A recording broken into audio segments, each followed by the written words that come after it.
如何正確回答送命題？你為什麼愛我？當你手捧玫瑰花向你的男神或者女神求愛的時候，當你寫小作文向你暗戀已久的對象傾訴愛意的時候，當你在結婚周年紀念日儀式感滿滿的對伴侶說我愛你的時候，那對方此時冷不丁的問了你一句，你為什麼愛我呢？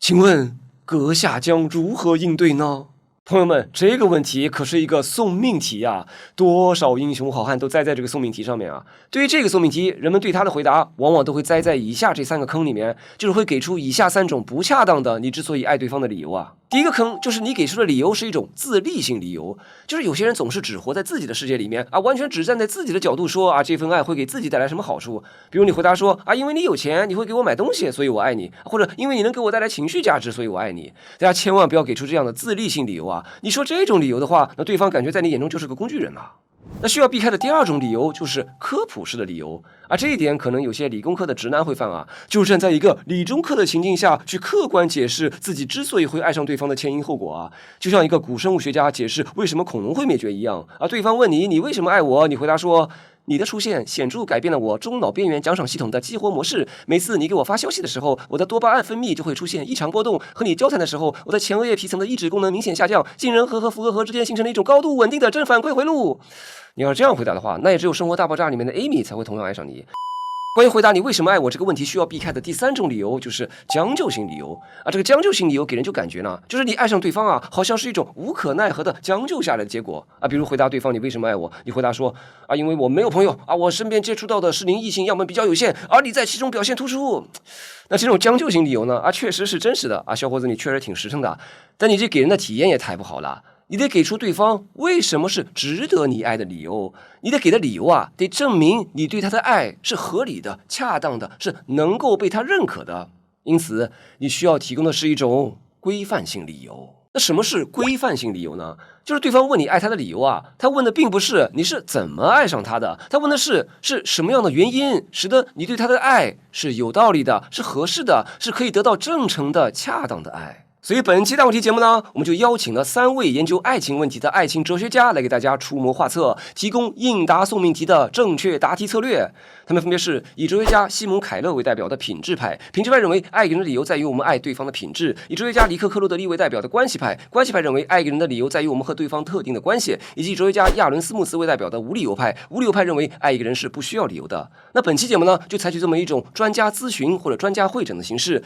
每位愛情專家就會分別分析我們之所以會愛上一個人的理由，然後據此為你提供應答送命題的答題策略。最終需要你來評一評哪個派別的專家給的答題策略最能有效通過送命題的答辯。只要你看完咱們这期大問題節目，下回當你的求愛對象或者伴侶再向你發出你為什麼愛我這個靈魂拷問的時候，那麼就對答如流。好，下面就進入專家會診正片。我們首先有請品質派的代表哲學家西蒙·凱勒出場。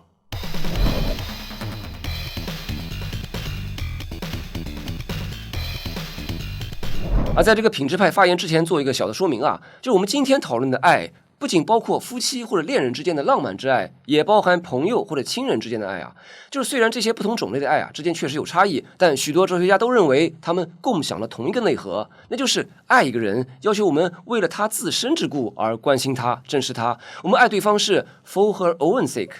所以呢，下回睡在你上鋪的兄弟問你為什麼愛他，你也可以拿今天教給大家的理由來回答他。好，說到第一個派別品質派，就是面對對方問你到底為什麼愛我這個問題啊，我們的第一反應就是我們饞對方身子嘛，不是，是我們愛對方美麗的容顏嘛。當然了，不是每個人都這麼膚淺啊，我們也愛對方的聰明、善良、幽默、博學、勇敢等等這些吸引你的品質嘛。這就是品質派的看法。你之所以會愛上一個人，你愛的就是對方身上這些吸引你的品質，正是這些品質讓對方成了一個值得你愛的對象的呀。正如品質派的代表哲學家西蒙·凱勒所說，理想的浪漫之愛是出於屬性的愛。大家想想是不是這樣啊？就如果我們愛一個人，我們愛的是什麼呢？我們愛的是他在演奏鋼琴時的專注，愛的是他在講台上發言時的自信，愛的是他在陌生人摔倒後主動攙扶的友善等等這些品質。從我們日常生活的經驗來看啊，品質派的觀點也非常有道理。你想啊，徵婚廣告裡面，人們想要讓自己在擇偶市場上顯得更有價值，人們做的是什麼呢？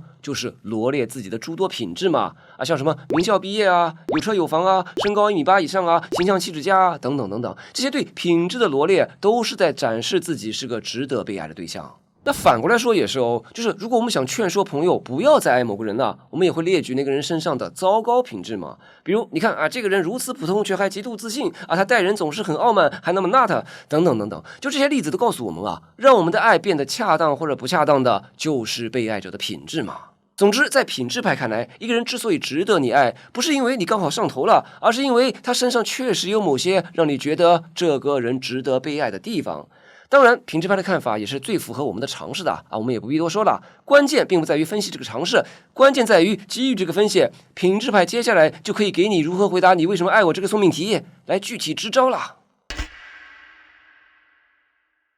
這些個答題策略啊，並不是哲學家論文裡面就寫的啊，但是我們學習了哲學家的理論，自然就可以推導出來這些策略啊。那既然品質派認為構成愛的規範性的理由是對方的品質，那麼我們回答你為什麼愛我這個送命題的正確答案，就是描述對方身上吸引你的那些品質嘛。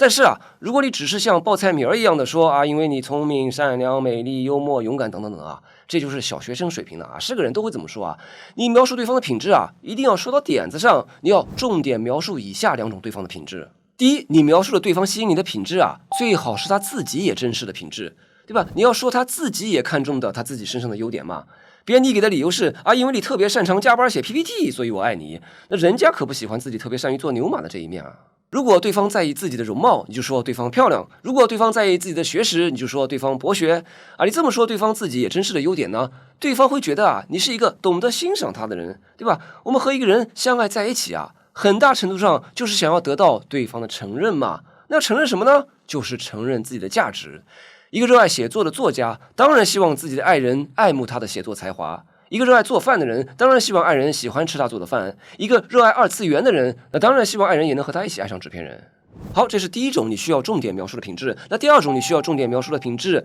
是那些能夠和你獨特的偏好相匹配的對方的小眾品質。那這樣才顯得你倆 match 嘛。比如說對方長得好看這個品質啊，這說倒是可以說，但是太普世、太大眾了嘛。誰都愛好看的人，對吧？你要說對方身上一些自己珍視，並且是放在人堆裡面只有你能欣賞的品質，那這樣才算是王八看綠豆，顯得你倆是天造一對嘛，对不對？比如你對對方說啊，別人都覺得你單眼皮不好看，但是我就特別喜歡你這樣淡雅的眼神啊，或者啊，別人都嫌你毒舌，但是我就特別喜歡聽你講真話，或者啊，別人都覺得你特別喪，但是呢，我就特別喜歡你這種能夠看透一切、活得清醒的人。學會了沒有？趕緊把學會的打在公屏上。好，介紹完品質派的專家支的招，那正當你拿出手機，剛準備和你的男神或者女神發消息羅列對方品質的時候，那這時候關係派的專家走過來說，大家千萬別信品質派的大夫說的話，品質派給的答題策略是有坑的啊。比如你說你是因為對方漂亮所以才愛上對方的，那對方就會反問你，你如果碰到一個比我更漂亮的，你會不會變心呢？那閣下將如何應對呢？好，接下來有請關係派的代表哲學家尼科·克羅德利出場。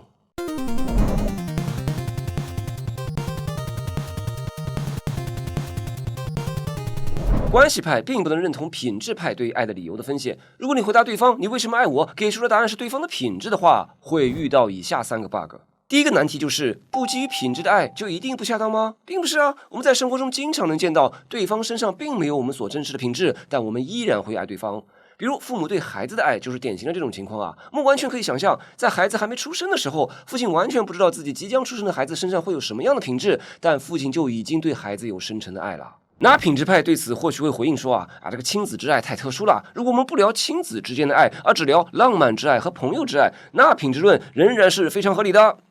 那這個關係派的代表哲學家尼科·克羅德里就指出了品質派所面臨的第2個難題，就說品質論哪怕放在浪漫之愛和朋友之愛裡面也講不通，因為品質派很難解釋愛的恆常性。這什麼意思呢？就如果我們對一個人的愛是真愛的話，那這種愛一般在時間上都是具有持久性的，是恆長的。而另一方面呢，任何人都會隨着時間的流逝而變成不同的人。難道我們會因為一個人發生的變化，對他的愛就消失了嗎？當然，如果一個人是明顯的變壞了比如從一個溫順的人變成一個家暴男的，那你當然有理由不愛他了。但排除這些明顯變壞的例子更常見的例子就是如果我們因為一個人的美麗這種品質而愛上對方，那任何人隨着年紀的增長都有變老變醜的時候，那這個時候難道我們就不愛了嗎？這並不符合現實情況啊。我們在現實中看到的是大量的伴侶白頭偕老，他們年輕的時候都是俊男靚女，在他們容顏褪色的時候卻依然深愛着對方。所以大家千萬不要聽信品質派的看法啊！那下回你對對方說啊，因為你漂亮，所以我才愛你。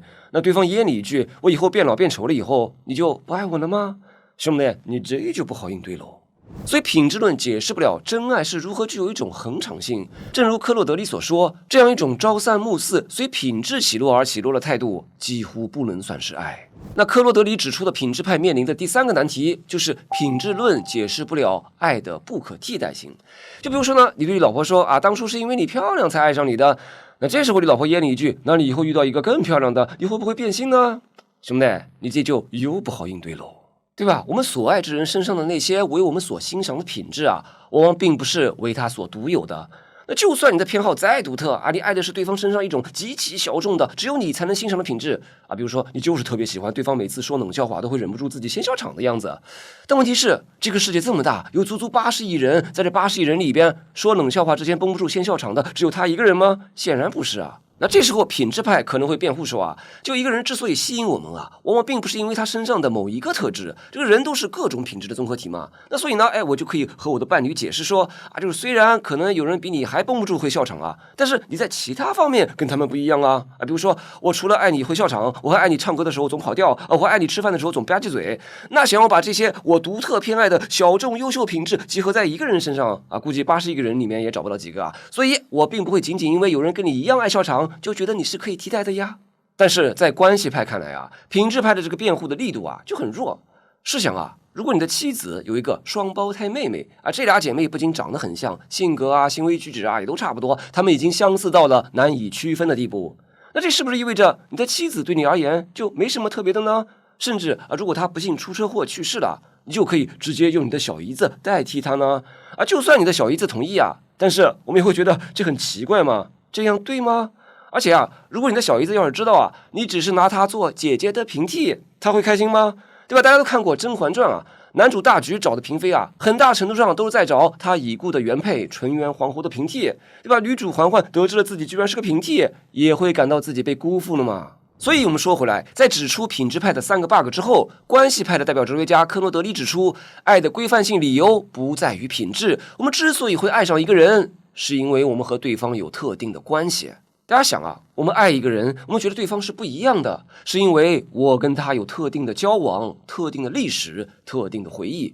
而這就類似於我們中國人說的緣分。這種緣分造就的特定關係是獨屬於我們倆的，是不可複製、不可替代的。比如，為什麼我愛的是雙胞胎姐妹中的姐姐，而不是妹妹呢？因為姐姐和我有不一樣的關係啊。我和她在上大學的時候就相識相戀，一起在出租屋裡面做過飯，一起去海邊撿過貝殼，一起在醫院走廊裡面等待過檢查結果，一起深夜給發燒的孩子量過體溫，等等等等，這些關係性的因素讓我深愛着她。而雙胞胎中的妹妹，哪怕她和姐姐有難以區分的相貌和性格特質，但是我和她沒有這種關係啊，我跟她不熟啊，所以是關係構成了我們愛一個人的理由。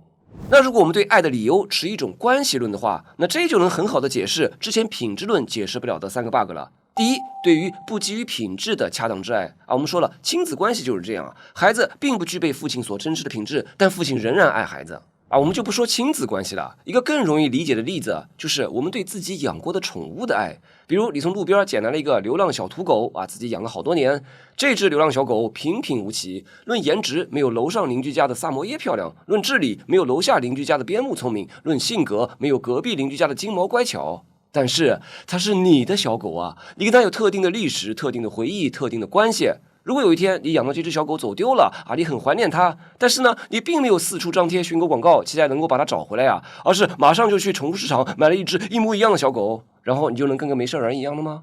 那對於第二點，愛的恆常性，關係論也能很好的解釋。關係派認為，就哪怕你的伴侶啊逐漸失去了某些當初吸引你的品質，你也仍然有理由去愛他，因為你們過去已經形成了風雨同舟的關係，而這風雨同舟的關係才是讓你們依然相愛的最大理由。那對於第三點，不可替代性，關係派也可以做出解釋。就哪怕有人擁有和你所愛的人有相同的品質，甚至在某些方面做得更好，但你和他們的關係並不相同。你只跟特定的他在天台上看過日落，在屋檐下躲過雨，在學校的老琴房嘗試過4手聯彈。而至於另一個人，他當然也很好，甚至在某些方面更有魅力，但他不是那個和你有過這些回憶的人，他和你的關係是完全不一樣的。所以正是關係的不同，解釋了為什麼我們的愛人對我們而言是不可替代的。好，關係派分析完愛的規範性理由了，那基於這個分析，接下來關係派就要給你如何回答你為什麼愛我這個送命題來具體支招了。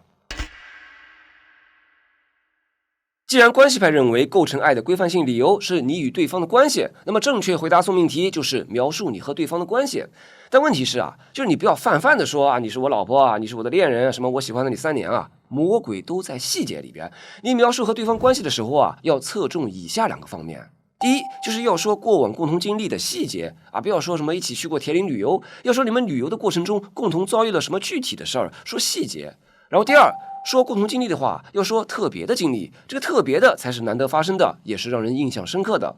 那如果你要給你所愛的人寫情書來回答你為什麼愛我的話，你就可以這麼寫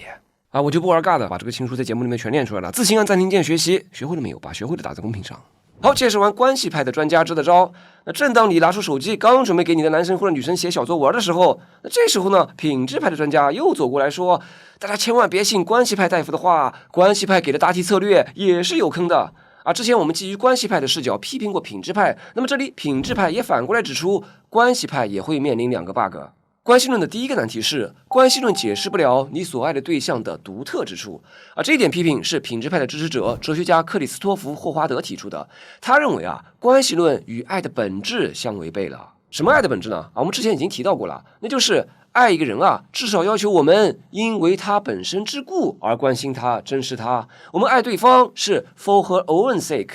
但是呢，這個關係論卻告訴我們，我們之所以愛一個人不是因為這個人本身吸引了我，而是因為我和他的關係。那這就很令人困惑了，因為這無非是在說我之所以愛我的愛人，就是因為他是我的愛人。如果把我之所以會愛上對方完全解釋為因為緣分而造成的關係，那這個理由就顯得很薄弱。而這倒不一定是說愛一個人不需要有機緣巧合而是說如果只看重機緣巧合帶來的關係那就會顯得並不是對方這個人是值得你愛的，那不是他也行，對吧？那這反而會顯出對方其實是可以被替代的，對不对？如果你拿關係論來回答你老婆，那你老婆噎你一句，如果3年前在下雨的西湖邊向你借傘的不是我，那你愛上的就會是別人了，對嗎？那兄弟，你這就不好應對嘍。那關係論面臨的第2個難題就是儘管關係論能回答為什麼繼續愛我們所愛的人是恰當的這個問題但它很難解釋為什麼我們最初愛上他是恰當的，對吧？如果你和你的愛人只有很短的相處時間，甚至你們倆之間還沒有相處過，你對對方是一見鍾情或者是單相思，那關係派又要如何解釋你的愛的恰當性呢？對吧？我們的直覺一見鍾情以及單相思也是一種可以被辯護的恰當的愛對吧？如果一見鍾情不能被辯護的話，那麼下回你老婆問你為什麼愛我，你就只能回答，我是和你相處了很久很久以後才逐漸愛上你的，在剛剛跟你初識的時候，我一點都不愛你，甚至還有點討厭。那兄弟，你又不好應對嘍。所以呢，關係論解釋不了為什麼我們一開始有理由愛上一個人所以品質派指出，關係論是不完備的。如果你用關係論來回答你的伴侶或者求愛對象的靈魂拷問，依然通過不了答辯。那正當關係派和品質派互相爭得不可開交的時候，那這時候呢，台下即將出場的無理由派默默地飄過來說，你們不要再打了，你們其實是一夥的，你们都預設了愛是有規範性理由的，但實際上愛一個人需要理由嗎？好，接下來有請無理由派的代表哲學家亞倫·斯穆斯登場。這裡插播一段節目說明我們這個大問題 Dialectic 節目不是一個哲學科普節目我們這裡不教授哲學大問題節目呢，更多是以大家在日常生活中會關心或者困惑的大問題為立足點，用哲學或者相關學科的經典觀點進行梳理這是個哲學家開會爭論的節目目標呢是讓觀眾更清楚的思考與表達。不過呢，如果您因為咱們這個大問題節目對哲學這門學問感上興趣了，想要學哲學，歡迎報名參加我專門開設的哲學課程100個哲學大概念開悟人生。這門課程呢就是專門教授哲學的啦。這門課程用100講來講明白講透西方哲學中經典的100個哲學概念或者命題大家這裡可以暫停截圖我展示的這個課程表看看這100個哲學命題有沒有你感興趣的。這門課程的報名地址就在置頂評論那裡。要能從頭到尾看完這100講的哲學課，能讓你看透世界，理解人性，開悟人生。好，介紹完我的哲學課，接下來我們繼續下半場的大問題研討會。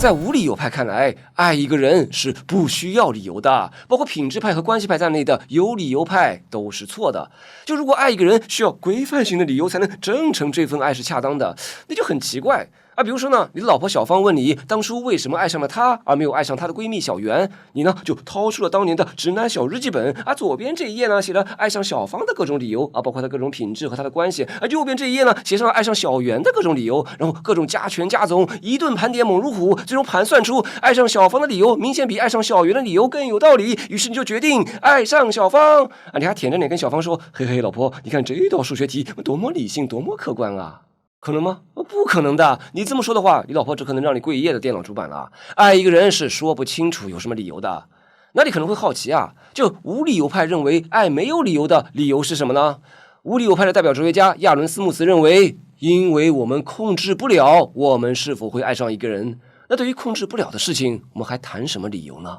大家想我們在日常生活中是怎麼描述我們愛上一個人的感受的呢？我們說我們墜入了愛河，陷入了愛情英文也說 fall in love。你看墜入、陷入、falling 這些個詞兒就說明愛上一個人就好像一個人正在做自由落體運動一樣，他是不可能控制自己不往下掉的。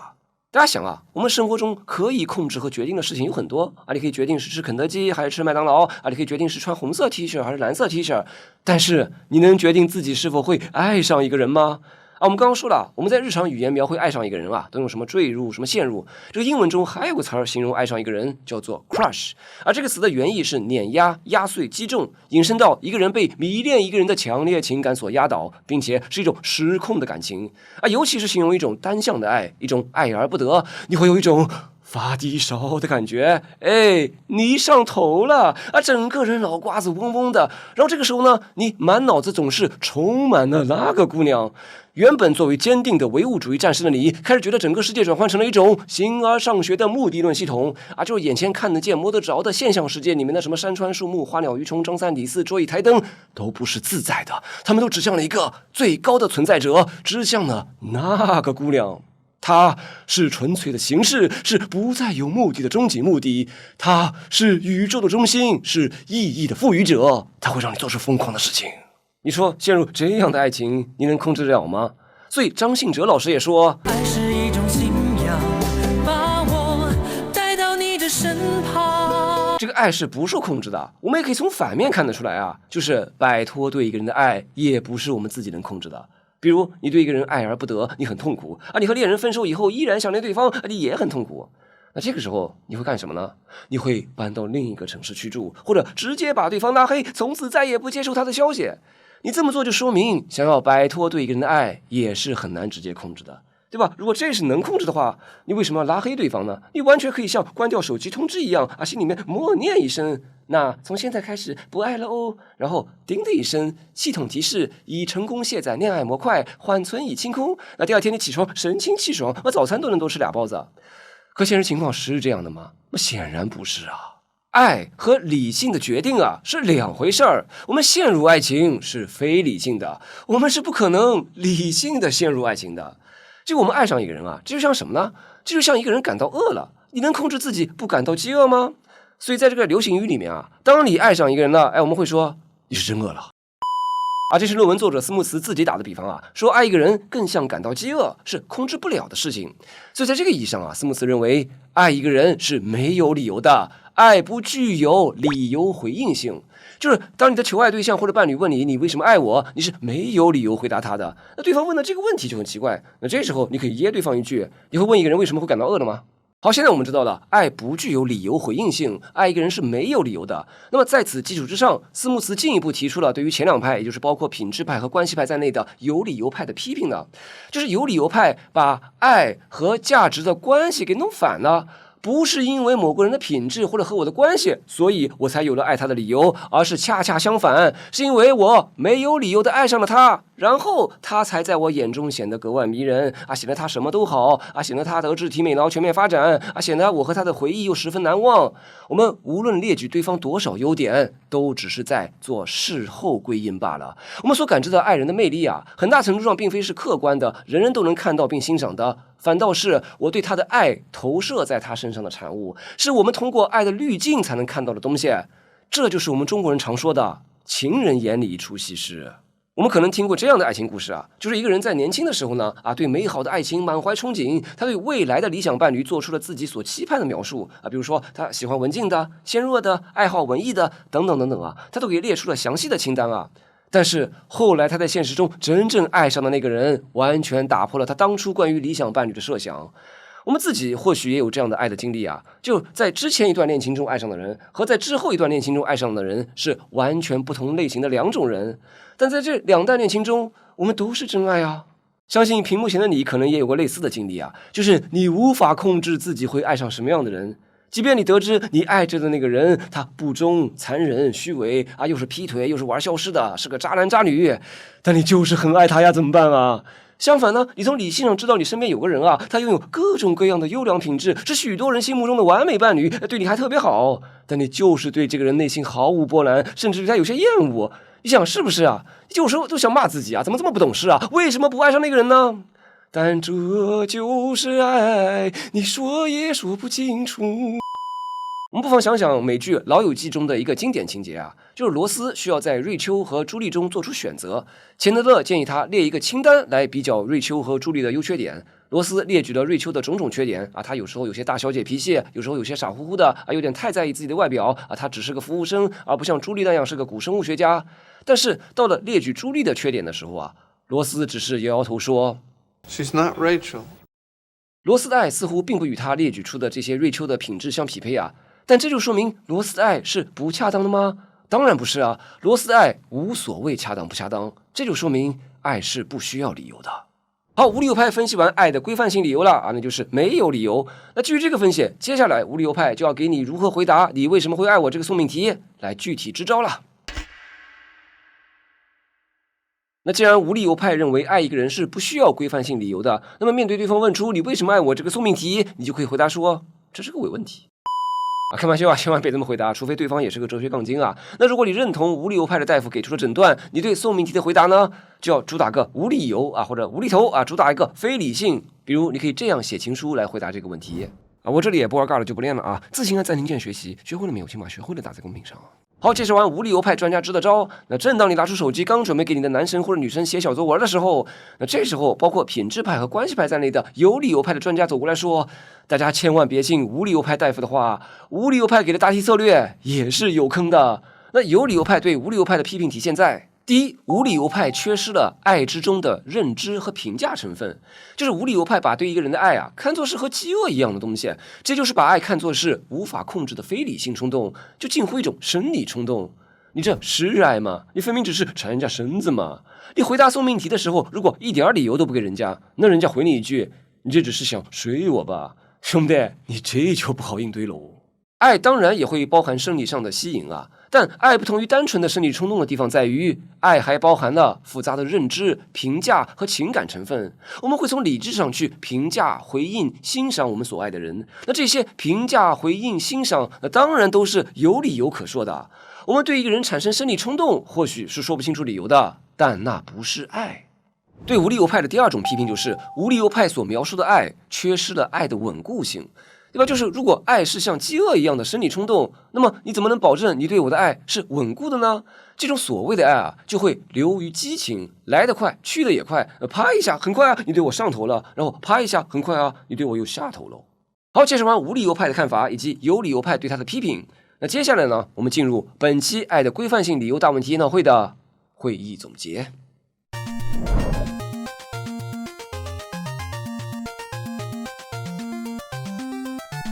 本期大問題節目，3個派別的專家都亮出了各自應對送命題的策略，也互相批駁了一番。我們來總結一下：品質派認為愛有規範性理由，愛的規範性理由在於被愛者身上的品質；關係派認為愛有規範性理由，愛的規範性理由在於愛者與被愛者的關係；無理由派認為愛沒有規範性理由，愛一個人是沒有理由的，所以我們無法衡量我們對一個人的愛是否是恰當的。